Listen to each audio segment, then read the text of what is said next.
Right, hello everyone and welcome back to the Hull City Career Mode, episode number 9 today, and you can see we're starting the episode off with an email from Bristol City talking about Hakiba Delican's appearances while he's with us on loan. They're not too pleased about the amount of game time he's getting. We had one from Sheffield United regarding Regan Slater a few days ago, in a couple of, I think it might have been last episode or the episode before. Regardless, Slater, I didn't have plans for. Delican is decent utility player, but he just hasn't got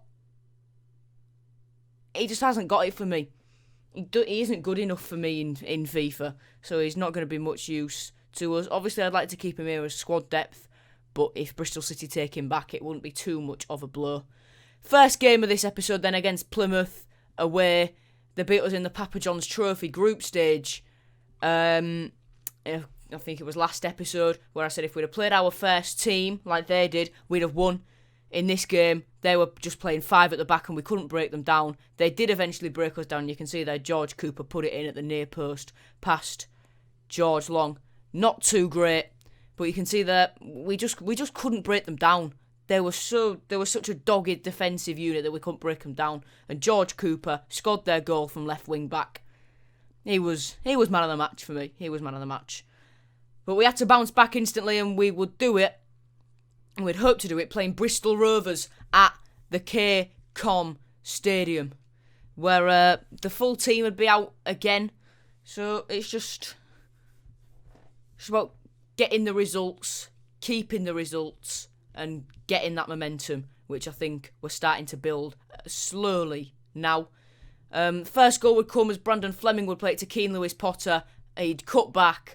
His first shot was blocked, but his second one on his left foot would fly past a goalkeeper and a defender on the line into the bottom corner. Lovely little run by Brandon Fleming and Lewis Potter. Beautiful little finish on the rebound.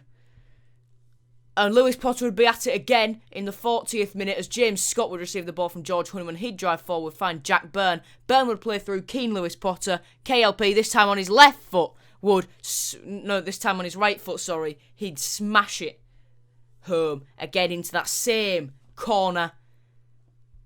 And yeah, lovely stuff. Just before the break though, Bristol Rovers would get back in it as Brandon Hanlon would play it to Lee, forward from the defence. Then Grant would receive the ball from him. Grant would step Jacob Greaves. He'd find McCormick in absolute acres of space. And that would be 2-1 to us. Our deficit halved just before the break. And right after the break, Brandon Hanlon would find Daly. He'd just do that. Greaves didn't know where to go. And George Long was just absolutely dumbfounded. Brilliant finish by Daly as it was 2-2. Good tackle by Brandon Fleming on McCormick to start this move off. He'd be tackled though. Wilkes would give it back to Fleming. Lewis Potter, Honeyman. Lewis Potter's in loads of space. Honeyman finds him and KLP. It's not the perfect hat-trick, but it's a hat-trick nonetheless for Keane Lewis Potter. He bags our third, his third, and secures us the win in the 57th minute of proceedings at the K-Com Stadium. Lewis Potter gets the match ball, the third player to score a hat-trick in this series, with Jack Byrne and James Scott the other two. And Keane Lewis Potter absolutely on fire. And we did deserve it. They scored with their only 2 shots on target. And Lewis Potter absolutely, definitely deserved man of the match. In this one then, our last league game of this episode before we'd head into FA Cup and Papa John's Trophy action, we would face Peterborough at London Road. Could I get the win over Cape United? Very good friends with Caden. He's done a bit of stuff when we've played Peterborough for me earlier this season. However, they beat us. We would not want a repeat of that. Doherty is found by Malik Wilkes. Doherty then moves forward, gives it back to Wilkes. Emmanuel is found. He backhills it back to Malik Wilkes again. Back to Emmanuel. Greg Doherty. Jack Byrne turns his man. He's kept going. He's cut back. It's a beautiful finish into the far corner by the number 20, wearing Bowen's number. He's certainly excelled to somewhat Jared Bowen levels at times this season. Obviously, Jack Byrne, when we signed him, I said he's more effective centrally. Having tried him before in this FIFA, he definitely is more effective centrally. And he's getting assists and goals in this team. Yeah, but Keane Lewis-Potter's getting most of the goals, and here's another one for him. Lovely little run from one side of the box to the other, and a brilliant finish on his right foot. Hat-trick last time out, and he's on it again. He's on it again in this game. The final bit of action would come in the second half. 60th minute, Brandon Fleming to Greg Doherty. Josh Emmanuel gets it on the right-hand side. He plays it back infield to Doherty. He finds Jack Byrne. James Scott is found just on the edge of the penalty area. Scott cuts inside. Beautiful finish on his inside of his right foot. Beautiful little finesse from James Scott.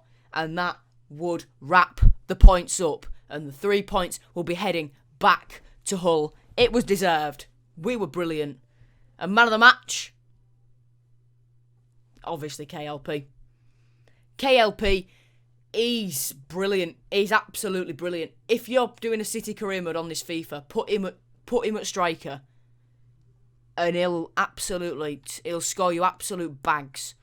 We just added a few players to our youth academy there. We release a goalkeeper as well, and we're putting guys on development plans.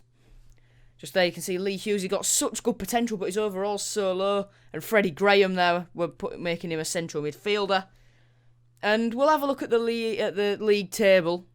This was supposed to be before the last game, I think. Yeah, it was supposed to be before the last game. So as you can see there, we did go top of the table. Keane Lewis-Potter stretched his tally to 21 goals before we'd head into FA Cup action. For the first time in this save, we would take on Cheltenham. Elliot Bonds, we would give Elliot Bonds permission to play in this game. Hashtag not realism. But for Cheltenham, what would they do then? They'd tackle Alfie Jones and break from the midfield. Williams would be found by Sercombe. McLaughlin will push out to him, but he'd play Blair in. That'd leave a massive gap in the defence. But Matt Ingram, why didn't he pick that up? And then, I don't know why Ingram didn't pick that up then. But then my controller just froze. I told him to hammer it up the field, but it didn't register. So, that was an annoying goal to concede. But whatever. Got to roll with these things sometimes. Got to get to the round of 32 of this competition, remember though. So, 4th round. Great. We're in the second round now. Dan Batty's played through by Tom Eaves, and he levels it. You got to love it from Dan Batty, and he shows, look, I know Doherty, I know Honeyman, I know Burner ahead of me in the pecking order, but I'm still here. I'm still trucking along, trying to earn my place, and Dan Batty, he's been very, very good this season, and he's got decent potential as well, so Batty's someone I'm looking to keep for the duration of our time in the lower leagues, and maybe for a bit of time in the Premier League as well, if and when we get there. And Richie Smallwood would make it 2-1 in the dying minutes. I know his nephew watches this stuff. There's Richie's moment for you, Lucas, mate. There you go. Richie Smallwood. See, we were really struggling in this game, but I brought on Malik Wilkes, and it changed absolutely everything. Wilkes with his fresh legs was so deadly, and he made the goal there. So man of the match, I'd share it between Dan Batty, who was brilliant all throughout the game, and Malik Wilkes, who when he came on, didn't get as high a rating as Batty, but he was effective nonetheless, and obviously got the assist for the winner from Smallwood. To end this episode off then, Humber Derby. It's in the title, a Humber Derby in the Papa John's Trophy. It's real life, it is real life, but this time it's in the knockout stage. We made it through the group stage against Shrewsbury I think it was last episode. Could we get past Grimsby in the round of, I think, 32? I'm not too sure. It might be 16. Probably 16. Why didn't Matt Ingram let that run into his box? And that's cost us there. Rose plays through Tilly, and it's slotted right underneath Matt Ingram. Lovely bit of skill. But Ingram, 2 games in a row. Pick it up. Let it run into your box, mate. Shame, because Ingram in real life has been excellent for us. But in FIFA, he's not on the level of George Long. And Long hasn't kept many clean sheets, but he's made a lot of saves as well. But from Grimsby corner, we break. Emmanuel finds KLP. Malik Wilkes plays it through to Jack Byrne, who on the edge of the 6-yard box smashes it home for 1-1 in the 20th minute. And Jack Byrne does the Wayne Rooney celebration in front of the travelling fans, who haven't had to go far, just across the bridge, but they haven't had to go far to get to Grimsby. What's Emmanuel doing here? Okay. Calm. Look for the ball. Oh no, it's intercepted. It doesn't reach Brandon Fleming, and Green has it. Tilly. Saved by Ingram. Burke. Oh no, Reece, what you doing? Tilly's dispossessed him, and Green puts it in just on the stroke of half time, in added time. Pretty much exactly a minute into added time at the end of the first half. We would be behind as we headed into the break, but we wouldn't hold back. We'd keep attacking because it's a bottom end League 2 defence. We'd keep pushing, and with our full team out there, I felt I had to put a full team out there for this Humber derby and just take the hit on stamina in league games later on. Emmanuel would play through KLP, who'd cut back, and the Hull lad in the Humber derby would make it 2-2 in the 68th minute, and 20 minutes later, Doherty would intercept a goal kick with his head. He'd find Jack Byrne, Keane Lewis Potter, cut back into that same corner, and you can see the Grimsby players dejected. As I've said before in episodes, I'm not on the PS5 or Xbox Series X. I don't have the mental celebrations, but I was going buck wild in my room. But even game this one, Grimsby gave us a very good fight, but Keane Lewis Potter, man of the match there, helped us get the win. So, in the next episode then, guys, the transfer window will open. Our FA Cup journey will continue.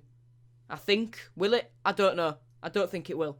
But, yeah, the transfer window will be opening very soon, so leave your suggestions for transfer signings in the comments below. Thank you very much for watching this episode of the Hull City Career Mode, where we've won the Humber Derby against Grimsby, and we're through to the next round of the Papa John's Trophy, through to the next round of the FA Cup, and we are sitting pretty at the top of League One. See you later, everyone. Bye-bye.